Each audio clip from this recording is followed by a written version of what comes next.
Why hello, here we go again, continuing our series on Stoicism, going through how to be free, the Enchiridion as translated by Professor A.A. Long. And we had ended up at chapter 43, which is one that I like a lot, and also one that the first sentence of which is quoted a lot. Every situation has two handles, as it were, one making it supportable and the other insupportable. If your brother mistreats you, don't fasten on the treatment. That is the insupportable handle of the situation. But on the other handle instead, that he is your brother, the boy you were raised with, and then you will fasten onto the situation in the way that makes it supportable. So, what do we have here? Well, we've talked about family relationships before, and I say again, I make the small proviso here that if you are mistreated, like anyone can have a fight, right? But if you are mistreated on a structural base, this won't apply anymore. And then you need to get out of that, and you need to seek help for that. But let's assume that in this case, Epictetus was talking about you have a fight with your brother, with a parent, with a loved one, with a friend, whatever, right? That's what we're talking about. I think what Epictetus is saying here is incredibly powerful, because what he says is sometimes you need to change your perspective on things, because everything has one handle by which you can bear it, if you want to get really figural, by which you can sort of pick it up and carry it around, and another handle by which you cannot lift it, right? Picture those large cardboard boxes that massive appliances come in. Sometimes they have those little cutout handles, and if you put your hands in there, you can lift them up. But if you try to grab that box any other way, then it won't work, and it will slip from your fingers, and it will fall on your feet, and you will suffer, right? This, I think, applies to all of life, and this applies to everything in life. There are always two ways to look at something. One way that is the bad way, and that will make you suffer, and that will make the situation unbearable, and one way that makes the situation bearable. Now, of course, there are terrible situations in life. But even those situations, at the end of the day, depend on your interpretation of them, and that will determine how you feel about them. That is a central tenet in Stoicism we've talked about many times before. It's not the things themselves that bother you, it's how you think about those things. And sometimes you need to change your perspective. I've given in the past the example of the person who once emailed me and said, my mother died in the hospital, it was terrible, I still have nightmares, she was connected to all sorts of medical appliances, it was terrible. And I said, well, yeah, but you can also look at that another way and be happy that you were there for your mother at her last moments, and that that you could be there, and you had that opportunity to say goodbye. And he said, yeah, that's true, that helped. Okay, so this was not something to toot my own horn or anything, but what I'm trying to get at is this person was using one handle which did not work, because what he should do was use the other handle, right? It's a matter of changing your perspective, and I think in many, many, many situations in life, if not all situations in life, we can do that. We can change our handle on the situation. Another good example or good illustration, I think, is I once read Chris Ryan's book, The One That Got Away.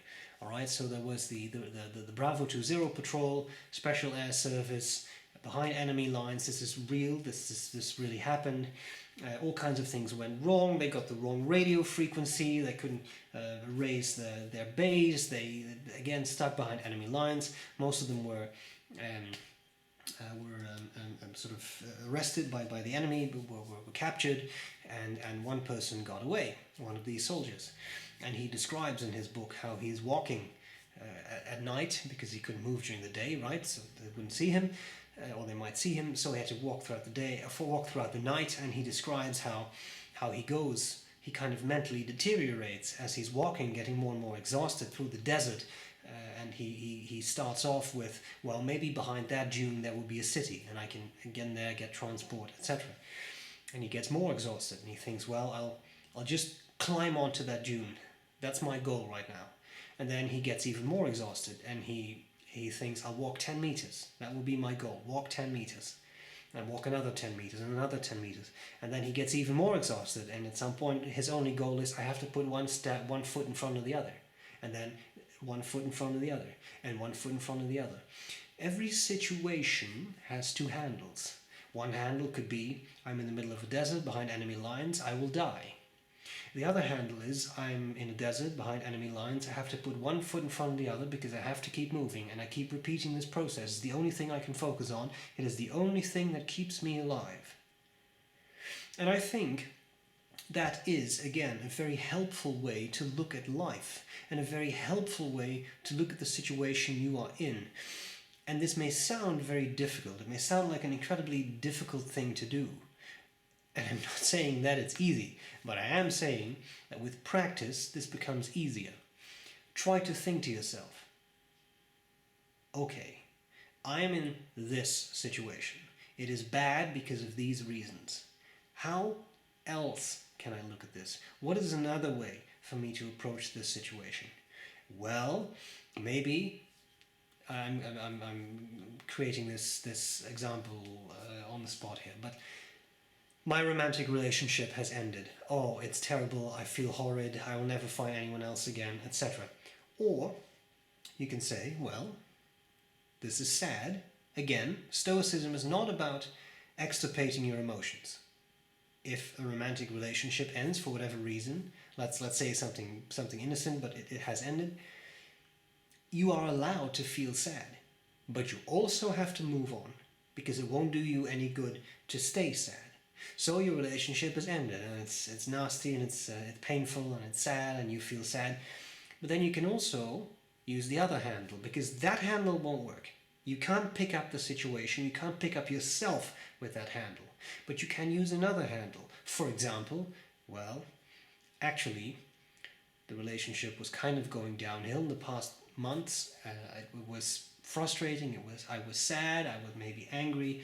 This is now freed up for me, right? I can now do something else. I can try to work on finding someone else to spend my life with. Or I can now that I have, I'm making this up. I don't want to make light of this, but I can do something else. With the time that is freed up to me, I can pursue this hobby again, or watch all of B.R.Brown's videos, which would be a fantastic way to spend your time.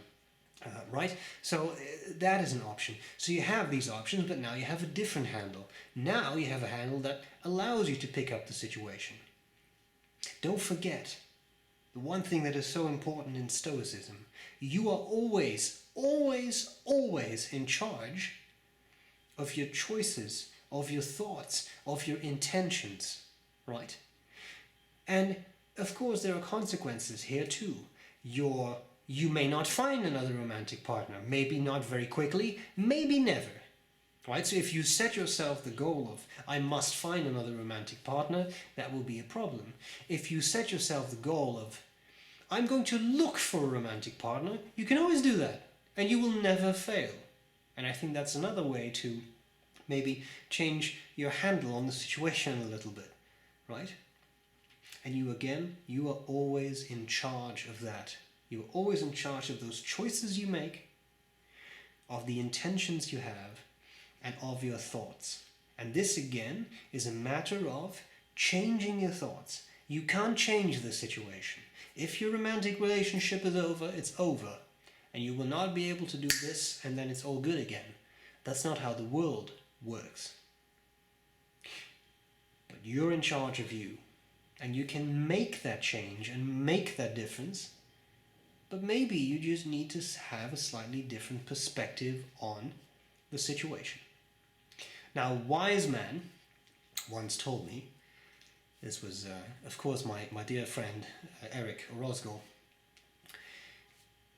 the difference between a situation and an ordeal is mindset. And that's the exact same thing. Every situation has two handles. One handle turns the situation into an ordeal.